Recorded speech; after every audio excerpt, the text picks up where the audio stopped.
سامنے بیٹھ کر طلاقیں دی گئیں، آپ کے ساتھ سوشل بائیکاٹ کیا گیا، آپ کو 3 سال شعیب ابی طالب کے اندر قید کیا گیا، اور آپ کو ہر طرح کی مراعات دینے سے منع کیا گیا۔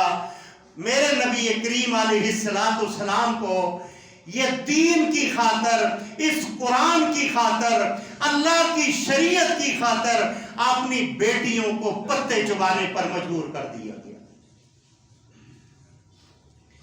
آج ہم جو ہیں 4 اور 5 قسم کے گھروں میں سالن پکتا ہے، 4 اور 5 قسم کی روٹیاں بنتی ہیں، اس کے باوجود بھی ہماری عبادت کے اندر وہ تاثیر نہیں ہے، ہم اللہ کو بھول گئے ہیں۔ میرے نبی کریم علیہ السلام چاہتے آسمان سے کھانا بن کے آ جاتا، لیکن میرے محمد رسول اللہ نے یہ نہیں چاہا۔ اللہ فرمایا جب اللہ مجھے دیتا ہے تو میں شکر ادا کرتا ہوں، جب مجھے نہیں ملتا تو میں صبر ادا کرتا ہوں۔ اسی لیے اللہ کا قرب حاصل کرنے کے لیے سب سے بہترین ہتھیار جو مومن کا ہے وہ ان اللہ مع الصابرین ہے، وہ صبر کرنا ہے۔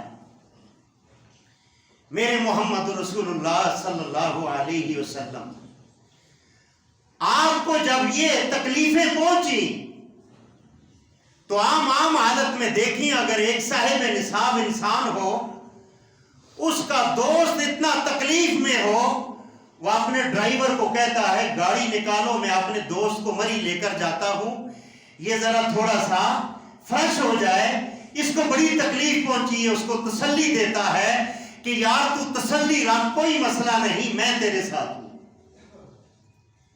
میرے محمد کریم صلی اللہ علیہ وسلم جو میرے مرشد ہیں، میرے دین اور میری شریعت کے رہبر ہیں، میرے پیر رہبر اور طریقت ہیں، رب کائنات کی قسم میں ان کے علاوہ کسی دوسرے کو اپنا پیر اور مرشد نہیں بناتا۔ میں نے جب سے ان کی سیرت پڑھی تو میرے دل میں ایک ہی بات آئی، سجدے کے لیے میرے رب کی ذات ہے اور اطاعت کے لائق صرف محمد رسول اللہ کی ذات ہے صلی اللہ علیہ وسلم۔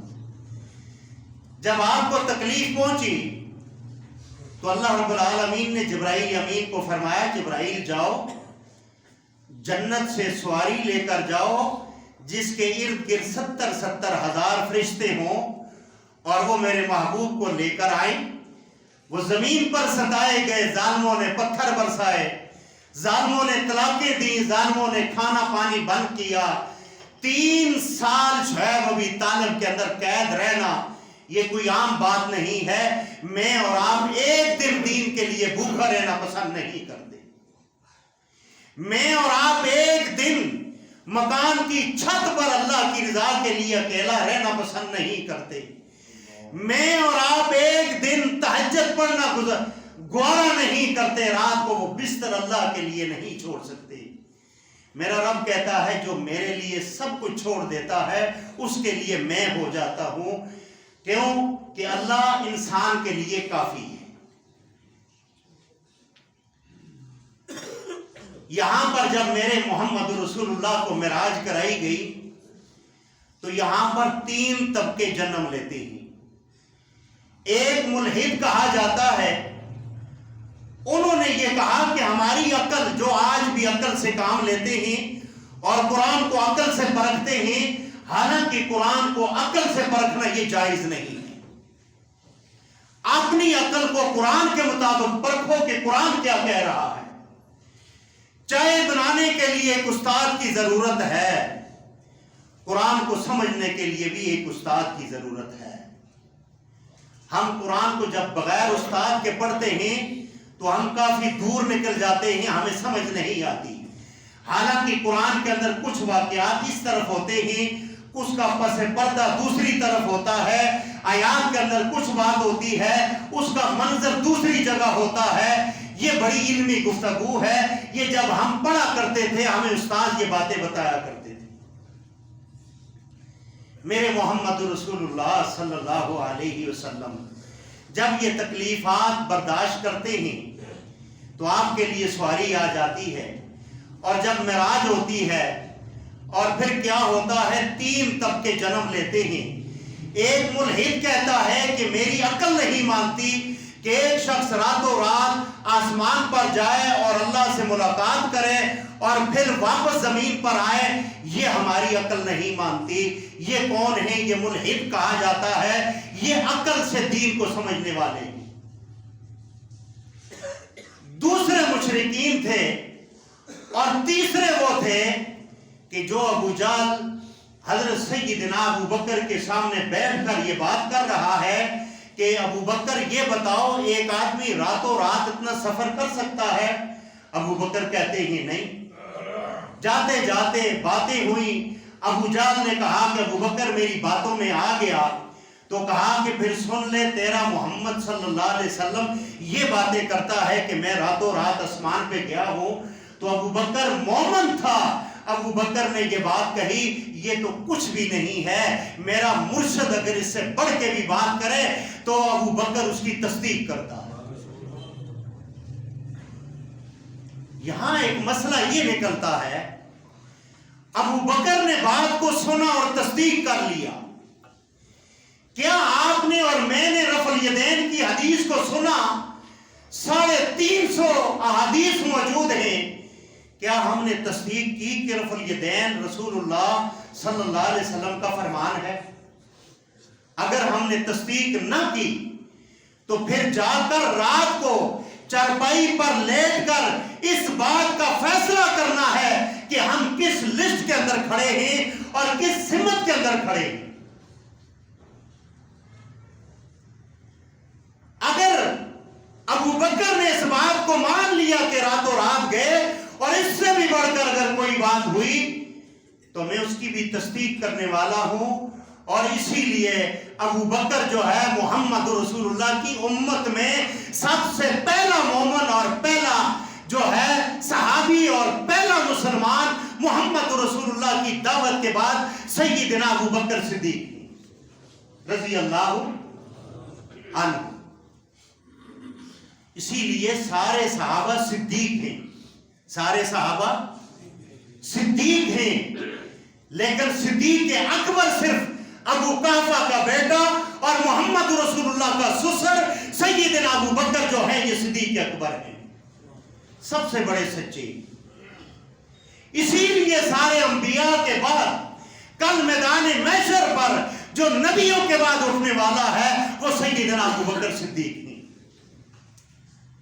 آج کائنات کے اندر سب سے زیادہ ابو بکر صدیق کو گالیاں پڑتی ہیں۔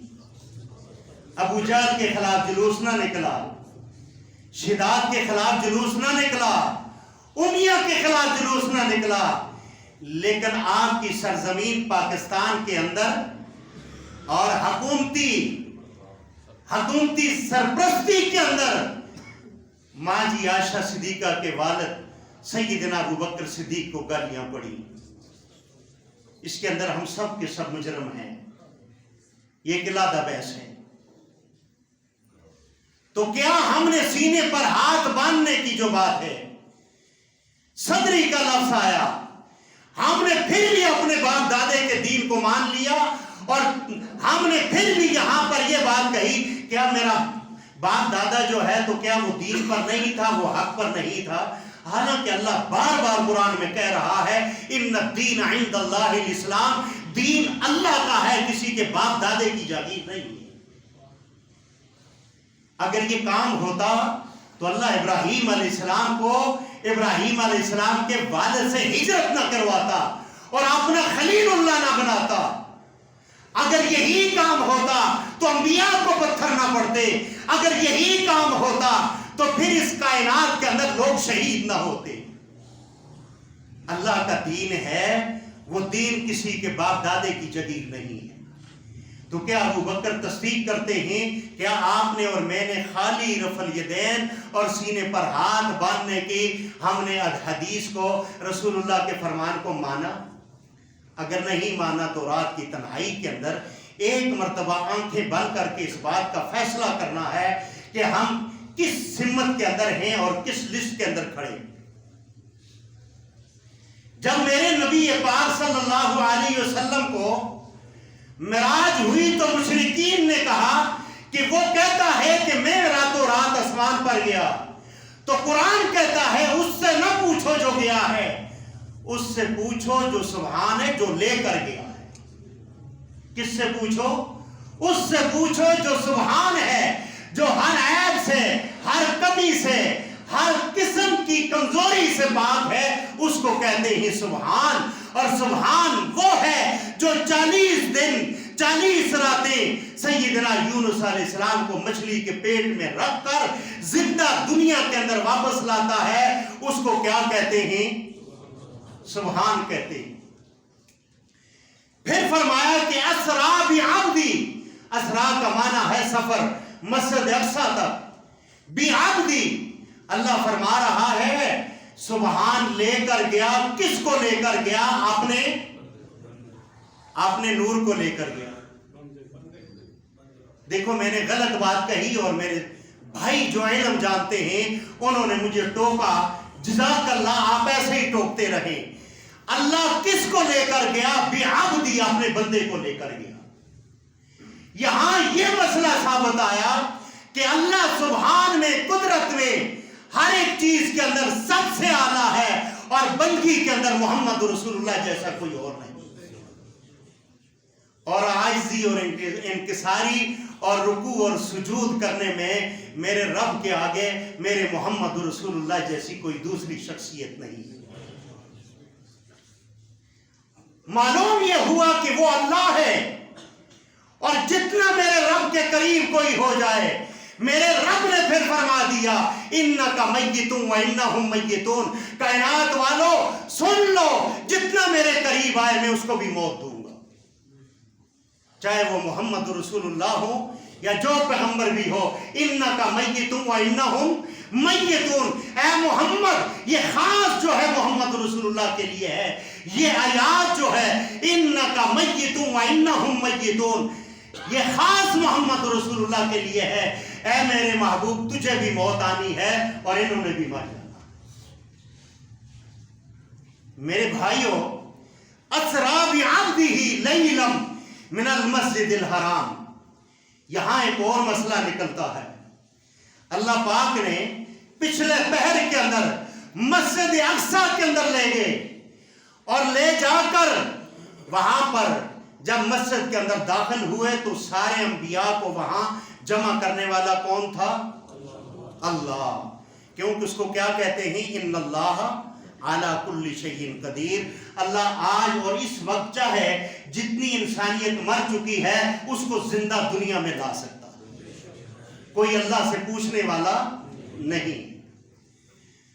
اللہ چاہے تو پوری انسانیت کو جنت میں ڈال دے، میرے رب سے کوئی سوال کرنے والا نہیں۔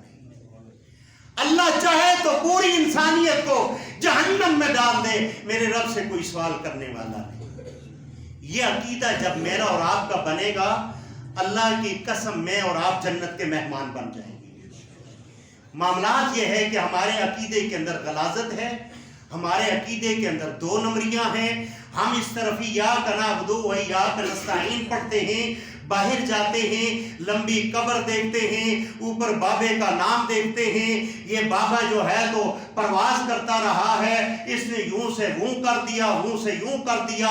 ہم وہاں جب جھک جاتے ہیں تو ایاک نعبد و ایاک نستعین، پھر ہم اس محسن کا انکار کر لیتے ہیں جو محسن ہمیں زندگی دیتا ہے، جو محسن ہمیں اس کائنات کے اندر کھلاتا ہے، پلاتا ہے، جو ہمیں موت حیات دیتا ہے، جو دن رات دیتا ہے۔ ہم اس کو بھول کر اس کے ساتھ وعدہ کیا ہوا ہم ایک لال جھنڈی کو دیکھ کر جب وہاں جھکتے ہیں تو میرا رب کہتا ہے میری غیرت کو اس نے للکارا ہے۔ آج شرک جو ہے حکومتی سرپرستی کے اندر، جس کو محکمہ اوقاف کہا جاتا ہے، اس کے اندر مزار بنے ہوئے اور یہاں پر یہ شرک اور بدعت کے اڈے جب چلتے ہیں تو مجھے یہ بتاؤ یہاں پر کیا ہوگا؟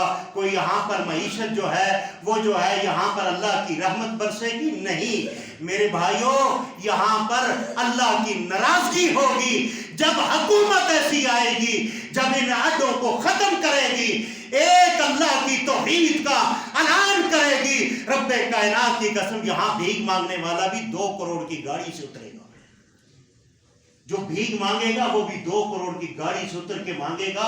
اللہ اتنی فراوانی پیش کر دے گا، آپ کے ہاتھ میں پیسے ہوں گے، آپ کو بھیک مانگنے والا نظر نہیں آئے گا۔ آج آپ دینے والے کم ہیں، لینے والے ہزاروں ہیں۔ یہ کیا ہے؟ اس کے اندر ہماری جرم ہے۔ جرم کیا ہے؟ ہم نے اللہ کی ذات کو چھوڑ دیا، محمد رسول اللہ کی اطاعت کو چھوڑ دیا، ہم نے قرآن کو چھوڑ دیا، اخباروں کے پیچھے پڑ گئے، ہم نے قرآن کو چھوڑ دیا، ہم بابوں کے پیچھے پڑ گئے، ہم نے اللہ کے دین سے مکمل قطع تعلقی کر دی۔ میرے بھائیوں، محمد رسول اللہ صلی اللہ علیہ وسلم جب مسجد میں داخل ہوئے تو سارے انبیاء وہاں موجود تھے، آپ نے وہاں نوافل ادا کیے، وہاں کوئی کھڑا نہیں ہوا۔ یہاں ایک مسئلہ میں بتاتا ہوں، میری بات اچھی لگے مان لینا، نہ لگے تو چھوڑ دینا۔ میرے بھائیوں، یہاں مسئلہ یہ نکلتا ہے، آج کے علماء کو دیکھو، جب آتے ہیں ان کے گلوں کے اندر پھولوں کا ہار پڑتا ہے۔ مسجد میں جو آتے ہیں تو سب کو کہا جاتا ہے پیر صاحب آگے کھڑے ہوں، استقبال کرو۔ محمد رسول اللہ گئے، وہاں پر گئے، سارے انبیاء موجود تھے، کوئی نبی کھڑا نہیں ہوا، صرف محمد رسول اللہ مصلی پر گئے۔